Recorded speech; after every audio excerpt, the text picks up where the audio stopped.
नमस्कार दोस्तों, एक मूवी की अभी बहुत चर्चा हो रही है, डायरेक्टेड बाय गुलिर्मो देल टोरो। गुलिर्मो देल टोरो के बारे में अगर आप नहीं जानते हैं तो वो इटालियन डायरेक्टर हैं और काफ़ी चर्चित रहती हैं उनकी मूवियाँ, क्योंकि वो जो एक वर्ल्ड क्रिएट करते हैं, वो एक अलग सा वर्ल्ड क्रिएट करते हैं अपने मूवी के जरिए।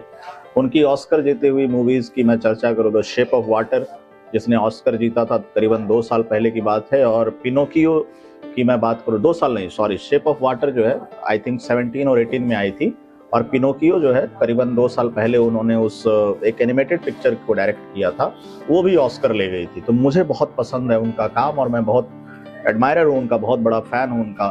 तो अभी रिसेंटली उन्होंने एक मूवी डायरेक्ट की है जिसका नाम है फ्रैंकेस्टाइन, और वो काफ़ी चर्चा में है, नेटफ्लिक्स पे अवेलेबल है, आप देख भी सकते हो।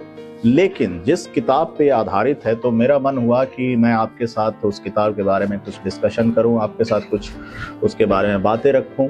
तो फ्रैंकेस्टाइन की बहुत चर्चा हो रही है। मैरी शेली ने ये किताब लिखी थी और एक गॉथिक नॉवेल की कैटेगरी में इस नॉवेल को रखा गया। लेकिन मैं यहाँ पे एक चीज़ का जिक्र करना चाहूँगा कि हालांकि इस नॉवेल के बारे में काफ़ी बातें होती है और इस पे कई बार मूवियाँ बन चुकी है, ये पहली मूवी नहीं है जो इस नॉवेल पे बन रही है। लेकिन जब मैं इस किताब को मैंने पढ़ा, तकरीबन 3 साल पहले मैंने ये किताब पढ़ी थी, और जब मैं इनके बारे में रिसर्च कर रहा था तो मैरी शेली जो है फर्स्ट वेव ऑफ फेमिनिज्म की ऑथर मानी गई है, उस दौर की ऑथर मानी गई है। और उन्होंने जब सेपिएंट क्रिएचर की रचना इस नॉवेल में की है, इस नॉवेल में जो सेपिएंट क्रिएचर जो दिखाया गया है, जो एक क्रूर, मतलब उसका एक एस्पेक्ट दिखाया गया है, वहाँ पे मैरी शेली ने एक हिडन एस्पेक्ट पे मतलब चोट की है। मतलब आप उसमें दिखाया गया है कि फेमिनिज्म को वो, मतलब पहले वेव ऑफ फेमिनिज्म की ऑथर मानी गई। उन्होंने ये दिखाने की कोशिश की है कि अगर कोई ऐसा क्रिएचर या कोई ऐसा बच्चा जो बिना माँ के प्रेम के पले बढ़े, तो कैसे उसके अंदर एक क्रूर भाव भी पैदा हो सकता है।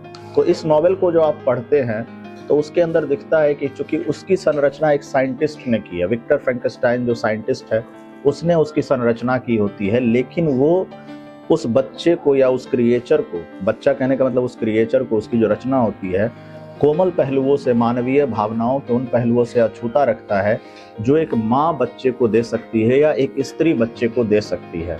ठीक जब आप नॉवेल में आगे बढ़ते हैं तो थोड़ा फिर आपको ये भी एक मोड़ पे एक ये भी आपको देखने में आएगा कि उस क्रिएचर के अंदर एक साथी, फीमेल एक साथी की अपेक्षा होती है, कि उसे भी एक पत्नी की अपेक्षा होती है। और विक्टर फ्रैंकेस्टाइन के पास, अपने रचयिता के पास, वो ये डिमांड लेकर के जाता है कि उसके लिए भी एक फीमेल क्रिएचर वो बनाए जैसे उसने उसकी रचना की है। तो कई जगह पे आपको ये दिखेगा कि एक महिला की क्या इम्पोर्टेंस होती है किसी के जीवन में। मैरी शेली ने एक बहुत अलग तरीके से उस नॉवेल के जरिए ये बताने की कोशिश की है। और ये चीज़ अधिकतर लोग, मैं देखता हूँ कि जब मूवी की बात करते हैं या फिर जब हम किताबों की बात करते हैं, तो फ्रैंकेस्टाइन ने जो क्रिएचर क्रिएट किया है, उसकी भयावहता या फिर कहिए उसकी जो एक रचना हुई है उस वर्ल्ड की, उसकी तो खूब चर्चा होती है। लेकिन मैरी शेली के उस विज़न की बात बहुत कम लोग करते हैं, जो उन्होंने इस चीज़ में एक कोमल भाव को दिखाने की इस नॉवेल के जरिए उन्होंने कोशिश करी है। तो ये नॉवेल भी BHC इंडिया की लाइब्रेरी में अवेलेबल है। अगर आप पढ़ना चाहते हैं तो इस नॉवेल को ले जाइए, पढ़िए, फ्री में आपको यहाँ से ये किताब मिल जाएगी पढ़ने के लिए। जैसा कि आप जानते ही होंगे, इनके पास बेहतरीन कलेक्शन है किताबों का। और अगर आप मूवी भी देखना चाहते हैं तो गुलिर्मो देल टोरो बहुत बढ़िया डायरेक्ट करते हैं मूवीज़ को, अलग वर्ल्ड क्रिएट करने में उनकी महारत है, और नेटफ्लिक्स पे अवेलेबल, तो आप दोनों देख सकते हैं। Thank you so much.